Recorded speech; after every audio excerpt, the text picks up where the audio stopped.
నియోజకవర్గం ఇందుకూరుపేట మండలంలో సిపిఎం 25వ జిల్లా మహాసభలు ప్రారంభమయ్యాయి.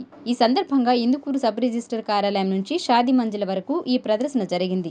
సిపిఎం రాష్ట్ర కార్యదర్శి శ్రీనివాసరావు మాట్లాడుతూ, ప్రపంచంలో పెట్టుబడి దేశాలు ఆర్థిక సంక్షోభంలో ఉన్నాయని, అమెరికా లాంటి అగ్రదేశాలు కూడా సంక్షోభంలో ఉన్నాయన్నారు.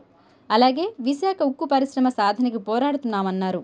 అదేవిధంగా నెల్లూరు జిల్లాలో ఉన్నటువంటి కృష్ణపట్నం పోర్టు ప్రైవేటీకరణ కాకుండా కార్మికులు పోరాడుతున్నారని, ఇప్పటికే ప్రపంచం మొత్తం మీద కార్మికుల శక్తి పెరిగిందన్నారు.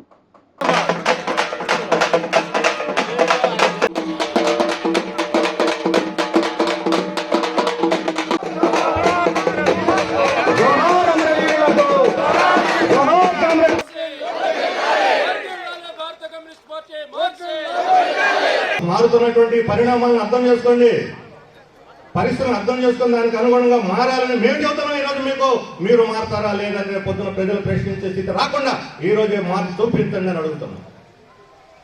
కార్పొరేట్లు ఓడిగం చేసేటువంటి రోజులు పోయి ఈరోజు ప్రపంచం అంతా ఒకవైపు పోతూ ఉంటే నేను ఇంకోవైపు పోతానంటే ఎక్కడ కుదురుతుంది?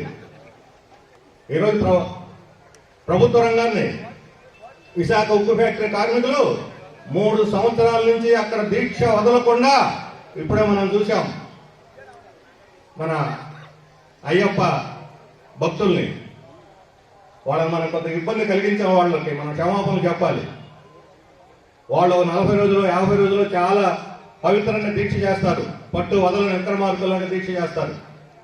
కానీ కమ్యూనిస్టులు యావత్ జీవితం చేస్తారు ఆ దీక్ష, సమాజాన్ని మార్చే దీక్ష యావత్ జీవితం. ఇంతవరకు అక్కడ అడుగు పెట్టే దమ్ము లేదు, ధైర్యం లేదు. ప్రైవేటీకరణ చేసేటువంటి సాహసం చేయలేకపోయాడంటే అది కార్మికవర్గ పోరాటం, కార్మికవర్గ శక్తి. ఈరోజు ప్రైవేటీకరణ చేయాలనే చంద్రబాబు నాయుడు గారు కానీ, ఇక్కడ ఆస్తులన్నీ ప్రైవేట్ పరం చేసిన జగన్మోహన్ రెడ్డి గారు కానీ, విశాఖ ఉక్కు ఫ్యాక్టరీ విషయంలోకి వచ్చేసరికి దాన్ని ప్రైవేట్ పరం చేయనీయం, మేము ప్రభుత్వ రంగంలో దాన్ని కాపాడుతామని చెప్పుకోవాల్సిన పరిస్థితి ఎందుకు వచ్చింది?